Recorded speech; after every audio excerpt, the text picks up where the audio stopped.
My name is Bill Tam. I have the honor and privilege of being part of the Digital Supercluster. Thank you for joining us today as we provide a bit of an orientation on our latest call for projects. I'm joined here by Annika Lee, who helps with our communications and our member operations, and Elaine Wandler, who is our program director for the Supercluster. She's actually overseeing all the mechanics around Cycle 4. You want to say hello, Elaine? Hi, everyone. It's nice to see you. Thanks for attending, and I'm looking forward to seeing all the great ideas coming through in Cycle 4. So before we get started, thanks, Elaine. Before we get started, maybe just a few housekeeping items. This presentation is being recorded, and we're doing this just for the benefit of everyone who wasn't able to join so that they can actually view it afterwards. And if there are some elements that you might want to take note of, you'll have a chance to do that after the fact as well. We will have lots of opportunity for question and answer throughout this. You can use your chat window to kind of pose questions. We'll ask in some cases for you to unmute your line. But for this presentation, if you could just remain on mute, that would be really helpful, I think, and helpful for other speakers to be able to hear. And we will make sure that we answer questions as we go through each section, and we'll certainly have a nice long Q&A at the end to make sure we tackle any questions you might have. So before we jump into the presentation, I just want to acknowledge that for our team here in Vancouver, we actually are presenting on the traditional territories of the Musqueam, Tsleil-Waututh, and Squamish peoples. And it's on this territory by which we're providing the acknowledgement today and this presentation. So why don't we jump to the next slide on the agenda, please?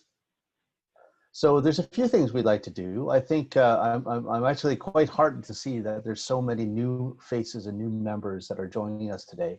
So I want to provide a bit of an overview on the Supercluster. And for those of you who have been with us for quite a bit of the journey, you know, it'll serve as a bit of a refresher. And then I'm going to pass it off to Elaine, who's going to walk us through a bit of an introduction to Cycle 4 and this current call for projects. She'll outline the process and hopefully give some tips as to how to be successful in this call. And then we'll wrap it up with some information about what additional resources and support that you can expect to receive as we go through this, and any question and answers at the end as well. Next slide, please. So perhaps where we could start is a little bit about our context.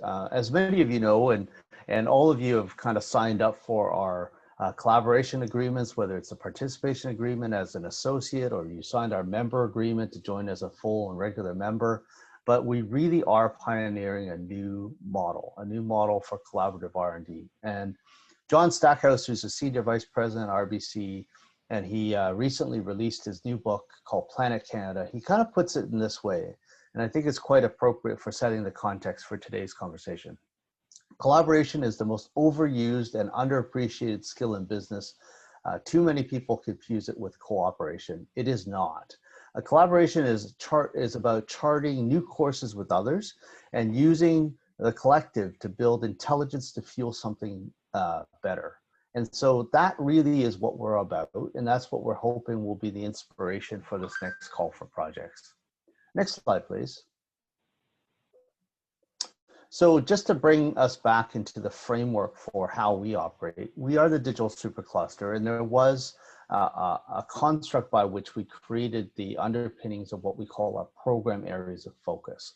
And so as a model, using collaborative R&D as the framework, we're really trying to design projects that would involve multiple organizations bringing different types of expertise to the table, such that together they can create projects that fall within certain program areas of interest and certain program streams. We started with this idea that we could really try to move the needle on the competitiveness and productivity of certain sectors that we have that are abundant in Canada. And those three sort of sectoral areas were in healthcare, in what we call the industrial side, and then natural resources. And in each of those areas, there are technologies, in particular digital technologies, that can be applied to improve their operations, their efficiency, and really help them to leapfrog the state of what the current mix looks like in terms of how they operate. And so you can probably readily recognize that there's a whole bunch of technologies in the area of data collection, Internet of Things and sensors. There's a lot of technology around data analytics. And then ultimately, in the space around visualization and interpretation, a lot of technology that can be applied with mixed reality, augmented reality, and other ways to simulate these operational environments. So when we brought together different members and we talked about what was possible, they were the ones that helped design the program areas that we ultimately selected would be the focus of our supercluster. And those program areas are intended to be cross-sector. What we're trying to do is create the kind of technologies that can be applied across all of these industry groups and ultimately have leverage and capabilities for the companies that are developing this such that they can not only find domestic customers, but can actually take that capability and export it globally. So in the 4 areas that are in the blue are really our technology research and development areas. Precision health is one of the program areas. The second program area is in digital twins. The third one is in data commons. And earlier this year in March, we created a new program directly in response to the COVID-19 pandemic. And it is a COVID-19 program. And fortunately, that program, despite having connections to how we would respond to the pandemic, also has capabilities within it to address some of the other program streams that I mentioned a bit earlier. And overriding all of this is our capacity building program. That's our ecosystem investment program. That's intended to help to build skills and capabilities in a more abundant fashion across the entirety of the ecosystem in Canada. Next slide, please. So in terms of areas of focus, I won't spend a lot of time on this because I think you can all have seen our strategic plan or have read through our website.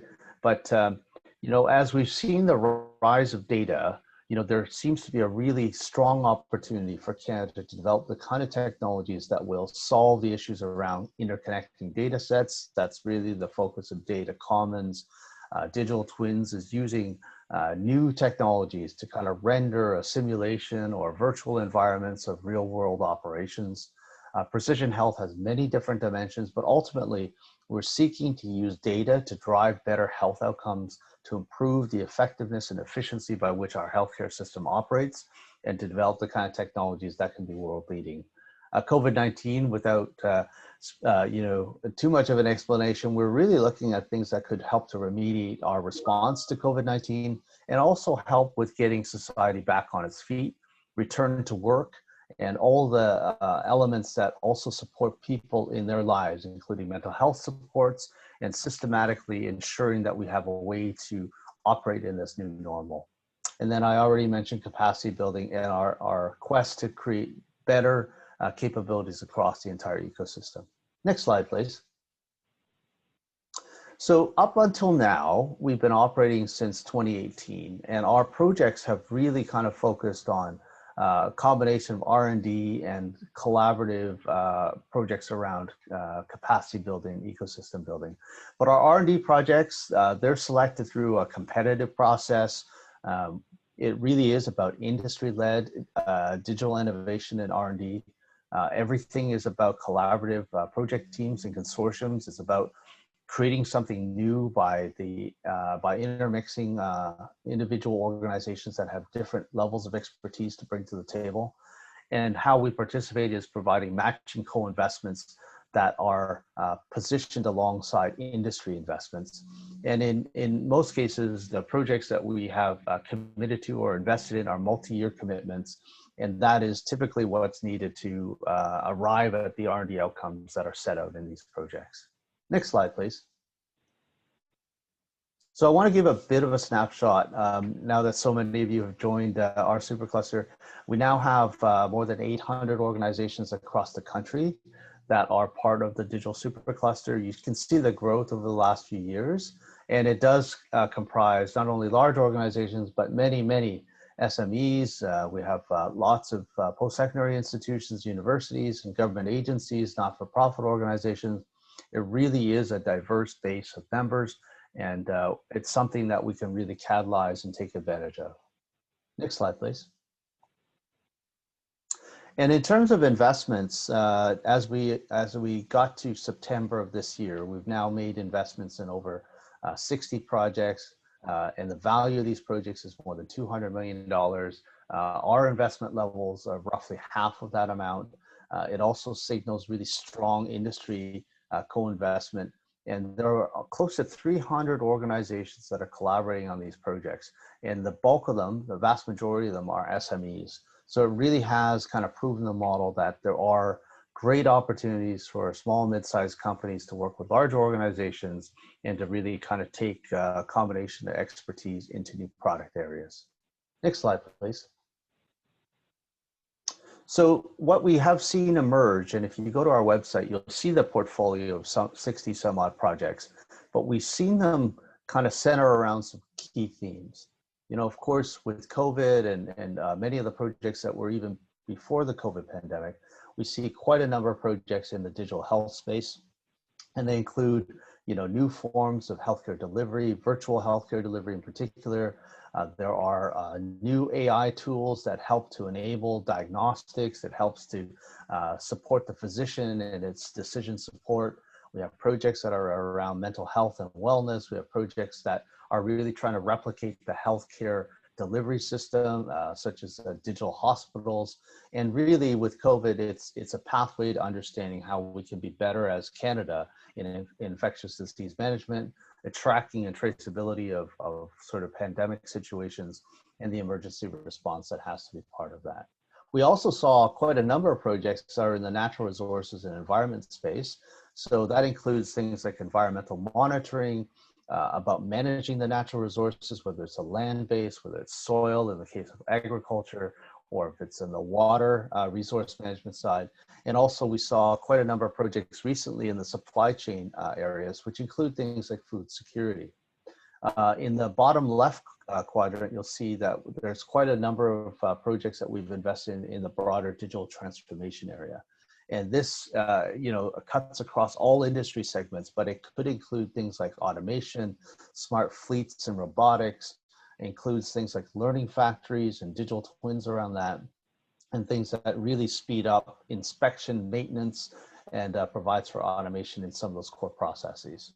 And finally, on the bottom right, you'll see there's been quite a number of investments in our capacity building side, as well as in our R&D projects on how we can prepare the workforce in the new digital economy. And that includes, you know, training for reskilling in the areas of autonomous systems, in the area of applied AI, and even helping individuals to pursue venture opportunities, startups, or new company opportunities in the digital space. Next slide, please. So maybe before I pass it over to Elaine, I can share a little bit about what has made for successful projects. Now that we have selected and invested in more than 60 projects, we have actually been working with more than probably 300 or 400 projects. And so I can give you a bit of a flavor as to what ultimately leads to success in these project proposals. The first thing is, it's really about the team. You know, in this notion of collaboration, it's really about looking at the organizations that are part of this particular initiative and ensuring that you've got the right combination of expertise to arrive at something that you want to be able to build. The product itself, I think that the clarity of the product outcome, the clarity of what the R&D effort is all about is super important as you prepare your proposals and your project concepts. When you have an intermix of diverse organizations, the next important thing is to have a commercial arrangement, to understand how it is that each of the organizations are going to work together.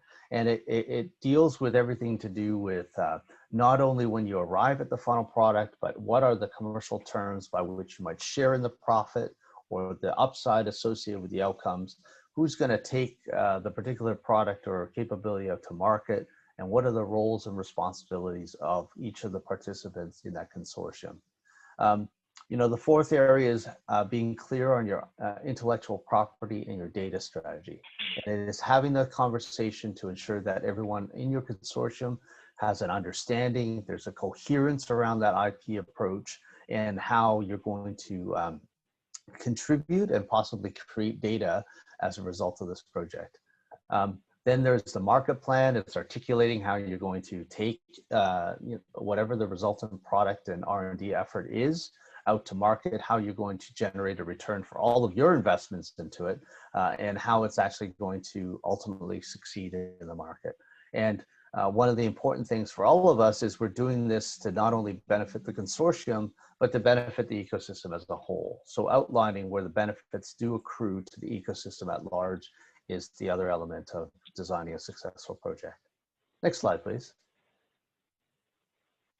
And so I just want to spend a moment on assembling the right team. And many of you have seen this construct, but I think it's important just a little bit of a refresher here, because this really kind of constitutes what we call a model consortium.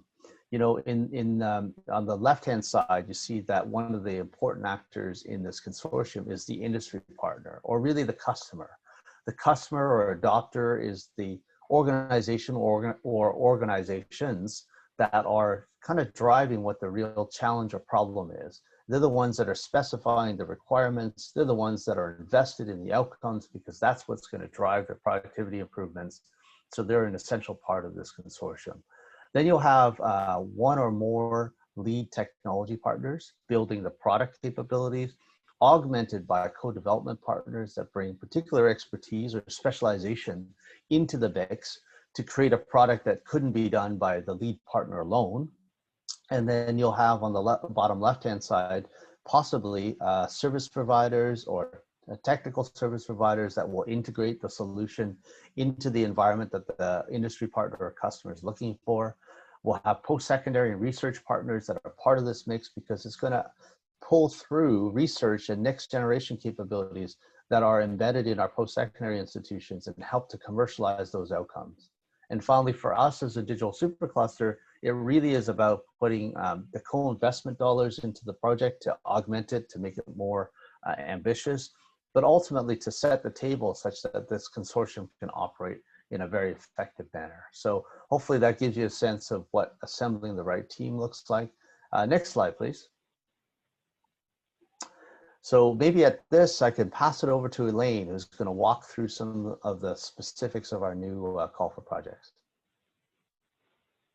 Great, thanks, Bill. Thanks for it was a great overview, and I think it's really important to have the context of what the supercluster is all about and the history about what we've done. So yes, now let's dig into cycle 4, and you'll start to see some themes emerge too, and some of the things Bill talked about, and I'll reiterate a little bit. So for cycle 4, bold, ambitious, and impactful. And that's how we want to describe cycle 4 projects. So we're not just saying that, it's not just lip service, but we want the projects in cycle 4 to make a difference. We want this funding to go towards solving complex and important problems. So we're asking you to think big. This is our largest technology leadership call to date. Our goal is to co-invest up to $30 million. And ideally, we would like to fund between 5 and 7 projects. So if you do the math, we're looking to invest roughly $4 million or more per project. And I'm talking about the supercluster portion. Now, it's not prescriptive, but it does give you a sense of what we're looking for. And to give you more context, we had some of the biggest projects in cycle 3, and the average co-investment in that cycle was 2.1. So we're, really looking to double that. It doesn't mean that we're not going to look at smaller projects, but if you are proposing something smaller, then we encourage you to think beyond your initial concept. Where can you take that? Is there another partner out there that if they were to join your consortium, it would take it to the next level? So we aren't stating a minimum, but we really are looking for these big, bold, ambitious, and impactful projects. The good news is we're accepting submissions on a continuous intake or rolling basis, so there are no deadlines. We want to see quality submissions, and of course, bigger projects tend to be more complex, so they're more work. So we don't want you to have to rush through sections in order to meet a deadline. So you have time to hammer out the details. But that being said, we do have a finite funding envelope, and so obviously the strongest applications that come in first will have the highest chance of success. If we look at the 3 main areas of interest in this cycle, the first one has to do with keeping Canadians safe and healthy. We're looking for technology solutions that will support a resilient healthcare system and help empower Canadians to manage their own health and wellness. There are lots of examples in the program guide, which I'm going to assume that you've all read, so I'm not going to go through and read all of those. The second focus is climate change and protecting the environment.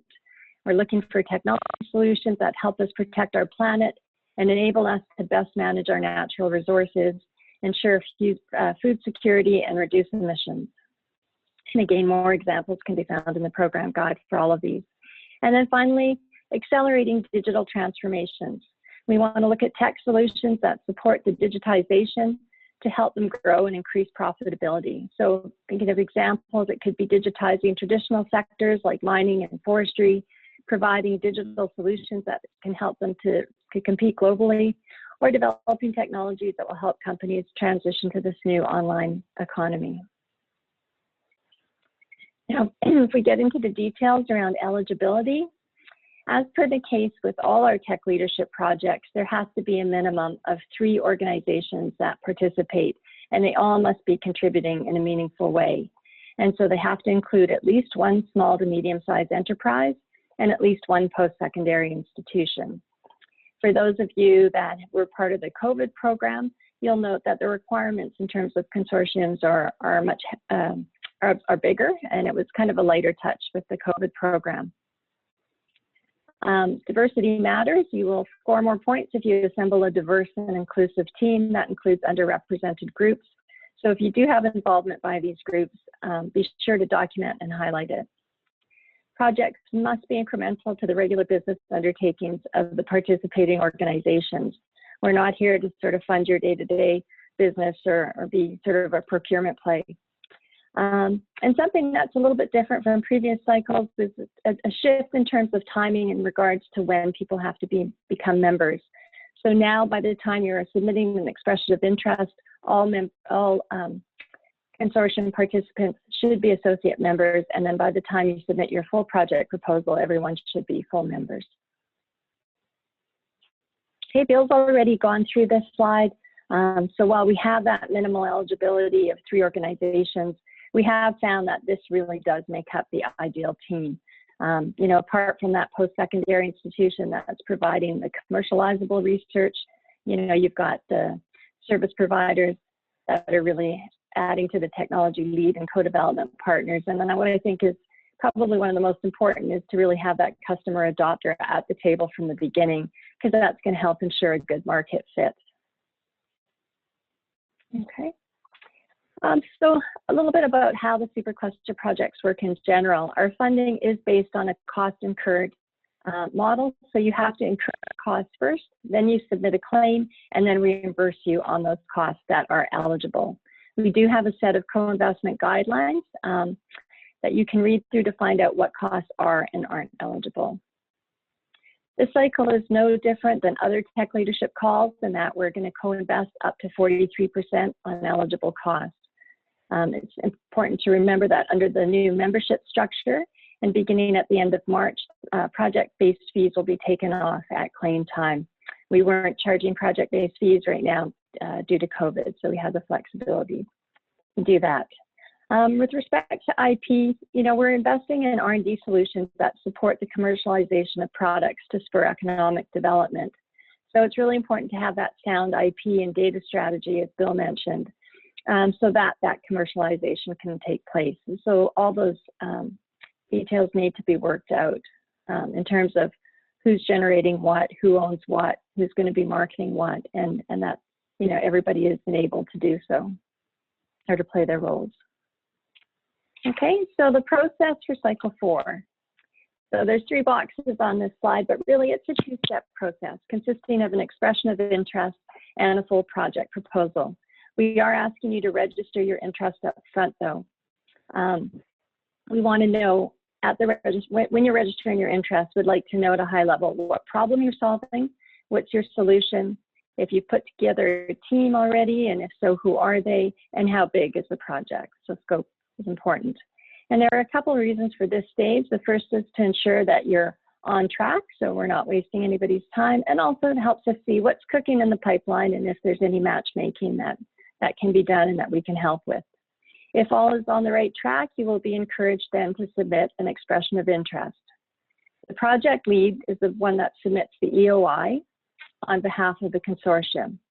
And once it's submitted, it's checked internally for both quality and completeness before being put in front of the project selection committee. And that Project Selection Committee, or PSC, is an independent expert review panel.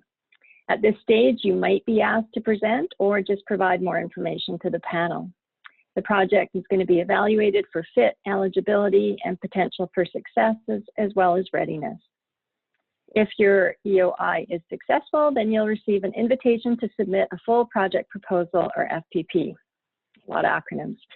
While the process is similar to the review of the EOI, at this stage, the FPP is actually submitted by the entire project consortium. Once again, it goes through a check for quality and completeness before being reviewed by the Project Selection Committee. You may, again, be asked to present, or if it's a well-written, strong, and clear proposal, then you may just need to answer some Q&As. The Project Selection Committee will make a recommendation, but the final decision is made by the Digital Supercluster. For those of you that have been invited to submit in the past, a big change in the full project proposal from previous calls is the level of detail that we're looking for, particularly on intellectual property. So this is one of the areas that we found creates the most risk for successful contracting. So we really want that consortium to be clear and have those difficult conversations up front, as we mentioned before, to determine who's bringing what to the table in terms of IP, and then in terms of what's generated, how that will be laid out going forward. The evaluation criteria, it's really the same criteria that we've used for every cycle, as well as the COVID program. So there's really nothing new here. But for those of you that are new to the process, team and project management is worth 25%. We're looking for strong consortiums that can demonstrate these world-class capabilities and have added value. We're looking to make sure that the different members all are taking on the right role. Is the organization that's leading the team equipped to do so? Are there any gaps? And then digital technology innovation. Does the project involve a high degree of innovation and achievability? Is it just gathering data, or is it actually doing something with it? And so that's for 30%. Thirdly, does the project deliver commercial outcomes? Also worth 30%. And if so, what's the business model in order to achieve a strong return or the investment? And then finally, does the project create an impact on the ecosystem? Does it advance research or allow for scaling up of some SMEs, resulting in new jobs? And that's worth 15%. There are templates for both the EOI and the FPP available on the website. So they're not the actual online forms that you'll use, but there are templates there, so you can read through all the questions that are required at each of the stage. And I think that's really worth looking at before you start the journey of submitting something. And I've mentioned a few things that are maybe different from some of the other programs that we've run in the past, but I think it's worth pointing out some additional, or just refocusing on these differences. So for those of you that have only been involved in the COVID stream, these projects are much bigger. They're also much bigger consortiums. There's more organizations and certain types of organizations that are required. And so that eligibility is different. If it's successful, the Master Project Agreement, or MPA, isn't just between the lead and the supercluster, but it's a multi-party agreement that gets signed by everyone. And there is a fixed co-investment rate, which we didn't have in the COVID program, where we had flexibility around industry matching levels. But here, as with all our tech leadership cycles, it is a set co-investment rate of 43%. In terms of technology leadership and what's different, much larger projects, as I mentioned at the beginning. And then there's the shift in timing. So everybody should be an associate member by the time they're submitting an EOI, and then full member by the time they're submitting the FPP. We are also providing much more support to you during the EOI and FPP stages. So we will be assigning an investment lead to work with you. It's something that we had incorporated during COVID and was very well received. And as I mentioned, increased focus on getting clarity on IP, budget, and commercial outcomes at the full project proposal level, as opposed to during contracts. So really getting clarity on these issues up front will increase your chances of success. Let's talk about the success for a minute. So collaboration, putting a strong team together. Clarity, who's doing what, who owns what, how the funding is going to flow, and then, of course, impact. So we have a lot of details in the program guide around our evaluation criteria. There's a number of pages there. This list is really a distillation of the most important factors and really parrots what Bill was saying earlier. I would keep it in front of you when developing your project concepts and actually really throughout the entire process. You know, addressing each of these will certainly increase your chance of success. Additional tips, sort of more practical things. It's nice to have a single person holding the pen and writing the proposal, because yes, you may have a fantastic idea, but if it's not clear and presented in a good way, it's going to get lost. So it really does make a difference to have a clear and well-written proposal. Can't reiterate enough about having those hard conversations early, despite the lack of a deadline.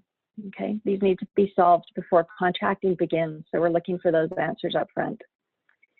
And don't just focus on the technology. Keep the commercial return in mind from the outset. Sorry. And then finally, we are here to support and guide you. We want you to be successful as much as you do. So we're here to help you. If there are gaps in your consortium, we can look at those. We want to make sure that you're on the right track. But I would say before you register your interest, it's important to really have good knowledge of what you're trying to do, you know, a baked idea as opposed to just an idea. So we're really looking to help you develop that, not come up with the initial problem and solution. Lots of resources for you to draw on. The program guide can be found on our website, and in it are a multitude of links to all sort of the necessary documentation. It's also where there's going to be updates and announcements regarding the status of the cycle, as well as in our newsletter. Once you are an associate member, you have access to the resource portal, which has everything you need from co-investment guidelines, the sample EOI and FPP templates I was mentioning, our IP and data policies, which are worth looking at. The master project agreement and the budget template will be posted within a few weeks, but everything else is up there now. There's also a list of members and associates, so you can start looking if you're still not sure who to add to your consortium. Okay. We also plan to offer a number of workshops and webinars over the next couple months that will help you with all kinds of things, maybe creating or working with our budget template, giving you intellectual property help, how to create successful collaborations, and as well, we'll be holding ideation and networking events too. And of course, we have the investment leads who will try to keep you on track, identify those gaps, and make introductions. As for the next steps, you know, I think the best thing is take the time to really review that program guide in detail, look at the co-investment requirements or guidelines, start connecting with other members, and formulate your project concept, and then register your interest. And with that, we look forward to seeing your ideas. And I'll open it up to questions. Oops. Well, Elaine, it looks like we have quite a number of questions that are on the chat there. And Bill, it's Karen. I've answered some of them, so I'm happy to go through those if it's helpful. All right. Well, why don't we go right to the top? Have we answered Carmela's question on interest in environmental monitoring and autonomous boats? Yes. And so when you're ready, Carmela, and you've thought through what your project would look like, the outcomes, who would be participating, the problem you're looking to solve, and the solution that you're proposing to build, we invite you to submit your project concept on our website, and we'll get back to you and have a discussion. Thanks, Karen. Have you also answered Zomu's question about preliminary review and screening? Yes. And so, as Elaine mentioned, every expression of interest is evaluated by an independent project selection committee. Every team whose EOI is evaluated will receive feedback on their EOI to inform the next step. If you are successful in being invited to submit an FPP, that feedback will be provided to inform the work as you develop your FPP. And as Elaine mentioned, we will have a dedicated supercluster contact for any team that gets invited to through either of these stages. Great, thanks, Karen. And Robert's question on the minimum co-investment rate for each consortium partner, I see that you have a response below, but just to make sure we can correlate your response to his question, would you mind just pointing to that, Karen? Sure. So Robert, every consortium member is expected to make a meaningful contribution to each project, and we ask you to describe what that contribution is going to be.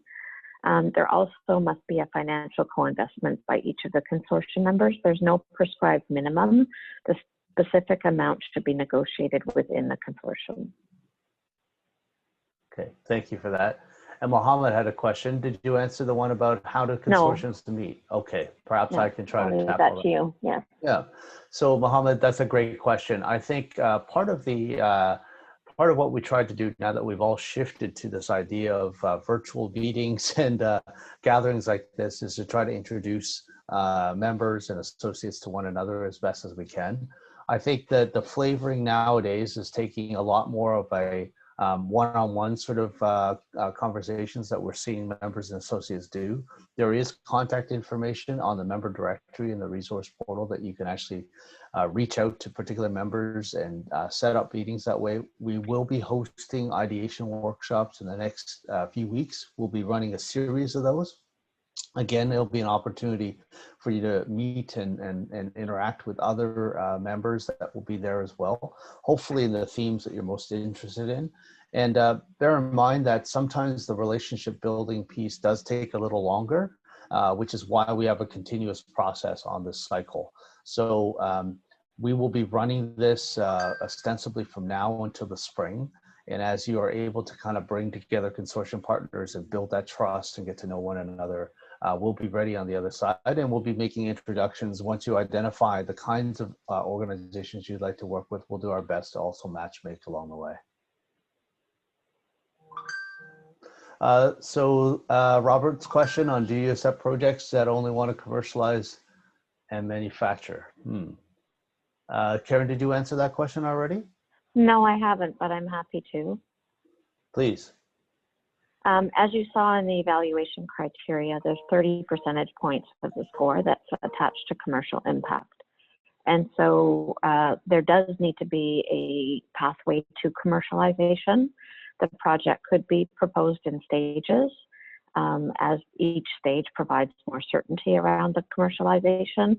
But yes, there is expected to be a resulting product and or service and or platform that is commercializable, as commercial impact is critical to the success or critical to the foundation of the supercluster. Great. Looks like we have a question from Ilya, which is, can the same business be on the applications for multiple consortiums and projects? Elaine, do you want to answer that one? I'm finding that question. Sorry, can you say it again? The question was, in the same organization. The same organization be on multiple applications? Yes, they can. They can, and they may play different roles. On one application, they may be the lead. On another, they may be supportive. But we will take note of who's involved, because we'll also consider bandwidth if projects were to be successful. Okay, thanks for that. Christoph had a question about the follow-up on the contribution from consortium members. Can this contribution be in the form of being the deployment site of the project? Karen, I wonder if you might want to answer that question. Sure, I can. You know, the ideal consortium does include a customer or potential customer, first customer for the proposed project. Certainly, these customers can contribute in a number of different ways, including being the deployment site. You know, any wages, any costs for being the deployment site should be built into the project budget. Thanks, Karen. So it looks like we have a question from Karen Chase. When you indicate each consortium member must make financial investments, can this be made through in-kind contributions? Maybe I'll take that one. Please. Yes, Bill. Okay. So the supercluster has a very different definition of in-kind contribution than most other programs. And so certainly in other programs, things like people, salary costs, and use of facilities, equipment would be called an in-kind contribution.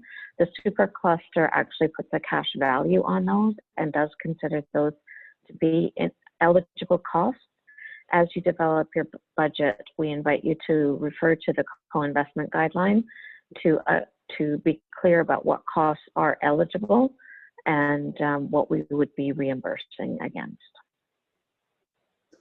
Great, thanks, Karen. It looks like the next question was also about in-kind, so I might, hopefully that already answered your question, Fiona, on that one. But let me know if that we didn't. So do we have any deadline for EOI submissions from Chang? So no, there are no. Yeah, sorry. No, there are no deadlines for the submission, and of course, at first we need you to register your interest. And we'll look at that first, and then we'll be inviting you to submit an EOI. And I noticed there was a question up further as well about the typical length of time between EOI and FPP.